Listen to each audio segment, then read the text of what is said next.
So, uh, why radio?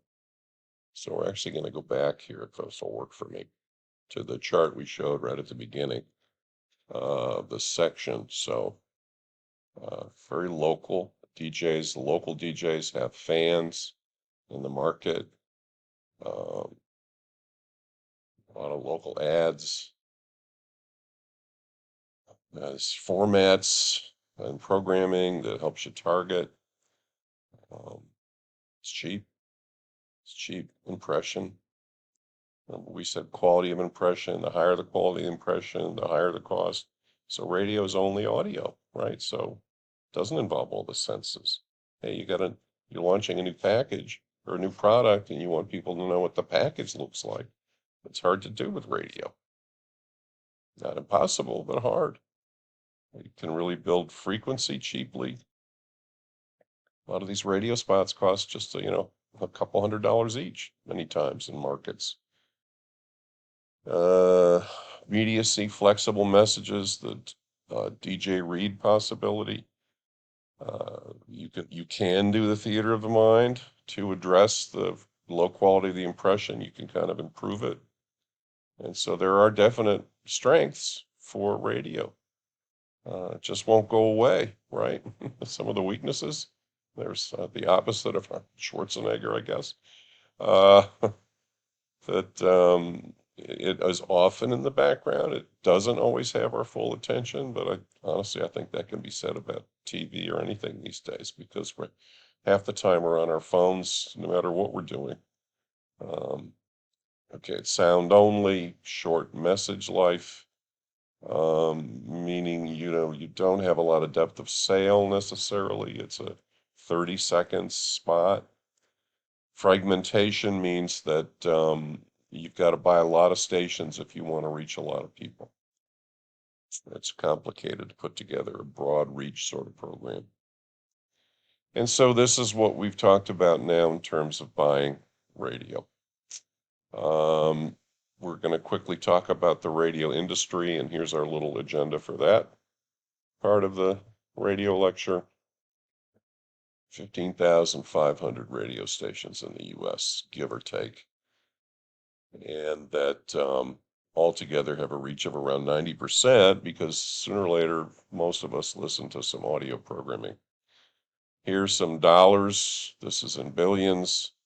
And we've seen this chart quite a lot. The blue is 2019, the black is 2023 projected. And radio is maybe up a teeny tiny bit, but you know, not exactly growing leaps and bounds.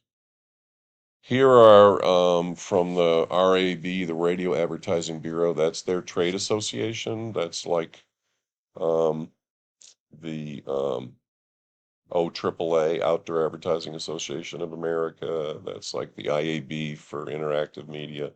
It's the Magazine Publishers Association. So these are the top. This is a few years old. I apologize. I'm just looking at it now. It was actually honestly hard to find a ranking of radio advertisers that was more recent, but it gives you an idea.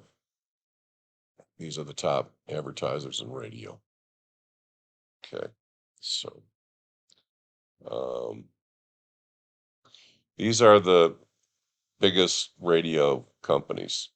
Of course, I would be missing something if I didn't mention NPR, which my pug Eloise adores. She's every time I come home and she's at my house, she's got it on, listening all day, I guess. It's National Public Radio, which is not ad supported, although they do have sponsors and they are looking for people to give them money for sponsorships. They usually don't run, hard sell ads, although there can be some selling in it. Um, iHeartRadio is the biggest.